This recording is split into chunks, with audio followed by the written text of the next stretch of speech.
in-cab video showing you what to do, say, why to say it for the in-cab pre-trip examination.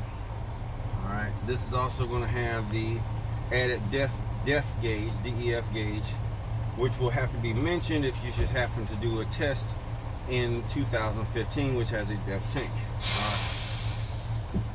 As I enter the vehicle, the first thing I would do is tell my examiner that my seatbelt is not cut, torn, or frayed. Alright, and that it latches and unlatches securely. And demonstrate. Unlatches, latches securely.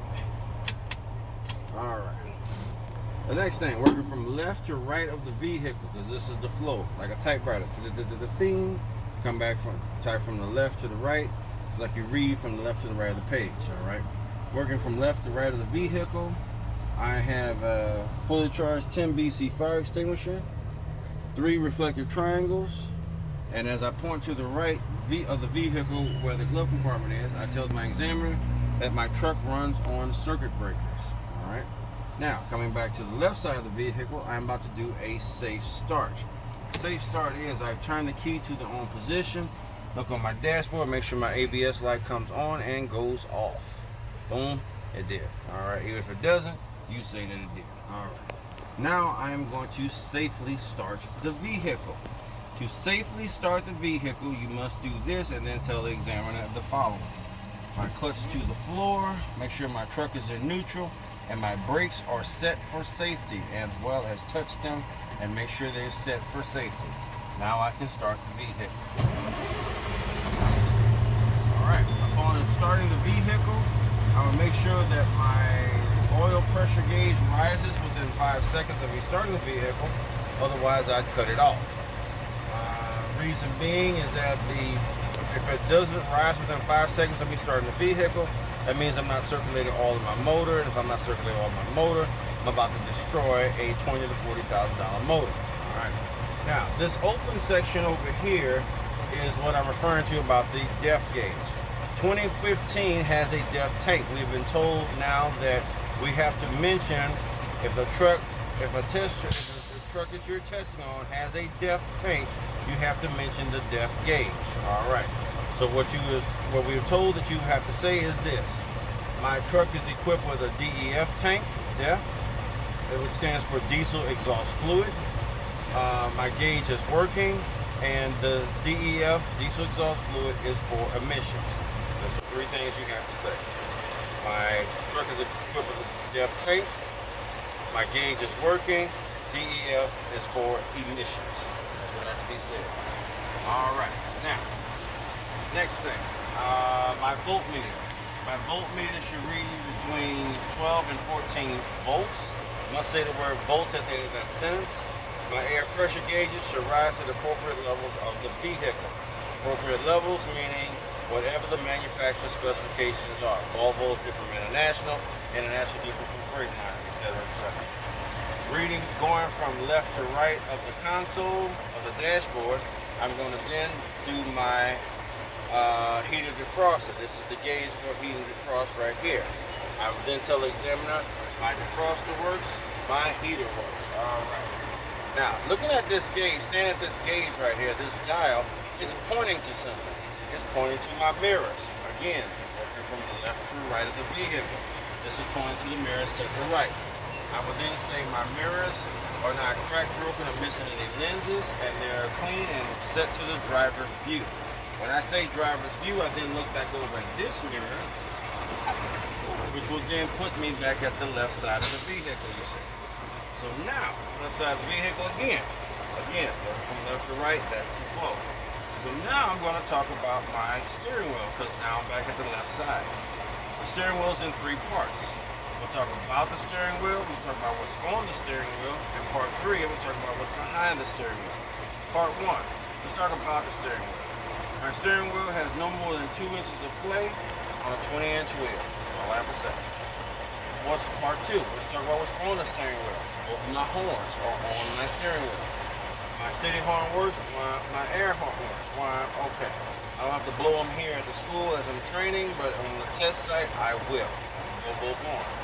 Part 3, what's behind the steering wheel? What's behind the steering wheel is simply your 5 light indicators as well as your windshield wipers. All right, well, let's go through it. First thing, my right turn signal light indicator works. My left turn signal light indicator works. My full wave flasher light indicator works. My high beam light indicator works. And my headlight indicator works. Now, I must say the word indicator at the end of that because just because it is blinking on my dashboard does not mean I don't have a bulb out. So I can't say, oh look, my right turn signal works. No, that's not what that means. All it means is that my right turn signal indicator is working. That's why you have to say indicator. See where I'm going with this. All right. Now, what's after this is the windshield wipers.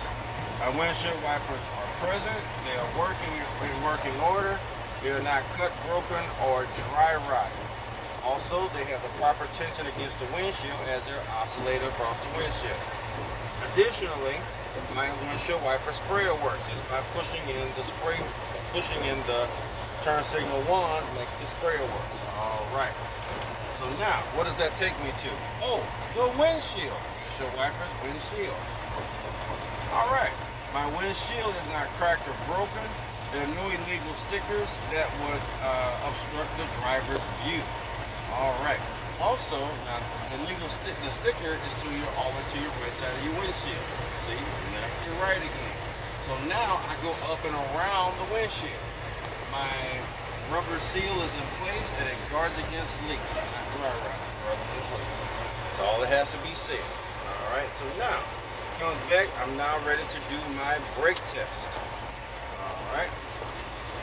So now for my brake test, I am going to release the tractor brake to test my service brake. To test my, I'm going to release the trailer brake to test my tractor brake. Clutch to the floor, truck in gear. Just going to give it a little, come off the clutch a little, give it a little tug. Oh look, my tractor brake held. Reset my brakes for safety. Now I'm going to release my tractor brake to test my trailer brake. Same thing, truck's in gear, come off the clutch a little bit.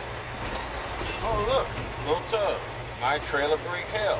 Now before I touch these brakes, I'm going to cover my service brake with my foot because I have to do this for safety. Now I'm going to release both brakes. One brake has to be holding this truck at all times, okay? Very important. Otherwise, the truck could roll and that would be considered an unsafe act, which is an instant fail, okay? All right. So now I'm going to come off the clutch a little bit, let the truck roll. Clutch down, service brake. Oh look, my service brake held and didn't pull to the right or left at 5 miles an hour. Now, clutch shift in neutral. Now I'm going to re-air my tanks in my truck, my system, so as to do my air loss test adequately with enough air. In doing so, what I'm going to do is set my tractor brake but keep my trailer brake released. Using my fingers like this is what I'm doing. There we go. Keep this one in, pull this one out. Set this one, keep this one released. Now, truck's in neutral, so I can explain what I'm doing. The reason I did that is because with my trailer brakes released, I am now filling up my air lines as well as my brake drums on my trailer to make sure that I have more than enough air to do my air loss test. I am also stepping on the accelerator to speed up the process of the air compressor refilling the entire system. All right. If I don't do this, then when I release both brakes to do my air loss test, what will happen is I could lose about 35 to 40 pounds of air pressure. That will greatly jeopardize my ability to do the air loss test.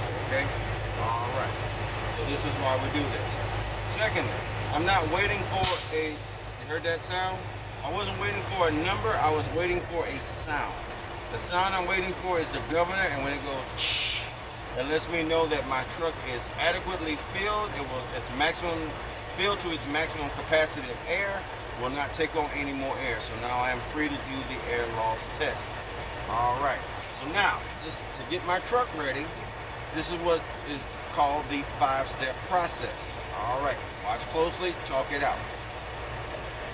Step 1, clutch to the floor, put my truck in gear.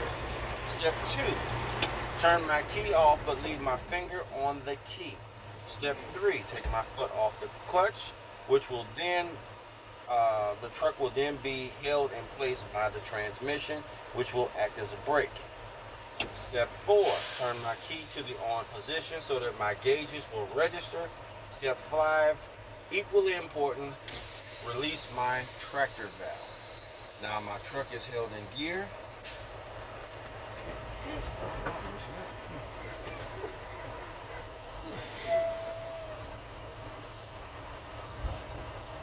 Now it's held in gear. Oh, that's weird. Make your own. Anyway, my truck is now held in gear by the transmission. Otherwise, it would roll freely. That's what you just saw. And that would be an unsafe act, which would be an instant fail. All right. Thereby, the importance of putting it in gear, making sure it's in gear. All right. So now, I tell the examiner I am going to step on my service brake and make sure that I don't lose more than 4 psi in 1 minute. Will you time me? He's going to say yes. Step on the brake. You step on the brake until he tells you not to, okay? So now, at this point, he's gonna say, okay, that's good enough. He wants to hear that sound, okay? Now, you tell the examiner at that point, I did not lose more than 4 psi in 1 minute. Then you tell the examiner, by continuing to fan my brakes, I'm going to make sure that by fanning my brakes, I'm going to make sure that my low air pressure light and buzzer come on at 60 psi. 6 words. Low air pressure, light and buzzer. Okay? When that buzzer and light comes on, what's it telling you? You got low air pressure. See how this works? Fairly simple. Alright. And the brakes.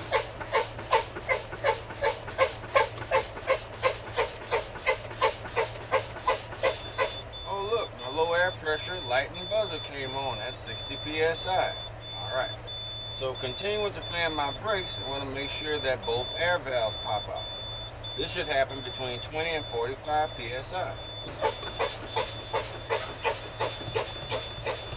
Keep fanning the brakes until both valves pop out. Sometimes one will pop out ahead of the other. Most times they both pop out at the same time. You keep fanning those brakes until they both pop out. Okay. Now, then you say, oh, look, both air valves popped out at 25 psi. This concludes my in-cab examination. You ask the examiner, will you then exit the vehicle and continue with your pre-trip examination? He will say yes. At that point, this is what you do. Very important. Clutch to the floor, make sure you're in neutral, and double check to make sure your brakes are set for safety, and turn the key off. Do not get out of a commercial vehicle with the truck in gear. It has to be in neutral, all right? That's your in cab right there. At that point, you can take the key out of the ignition, put it in your pocket, put it in a cup holder, whatever you like. It's up to you. Okay, so you can continue with your in